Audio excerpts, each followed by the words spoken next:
To create an Expedia account, start by going to Google and typing in expedia.com.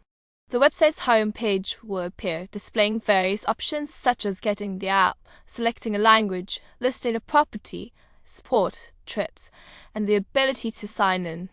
To begin the account creation process, click on the Sign In button located at the top right corner of the page. This will prompt you to either sign in or create an account. If you don't have an account, click on the option to create one, then enter your email address and click Continue.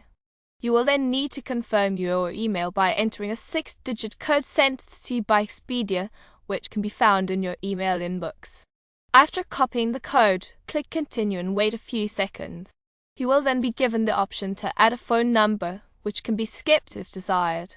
Once the step is completed, your account will be created. The account creation process is straightforward and requires only a few minutes to complete.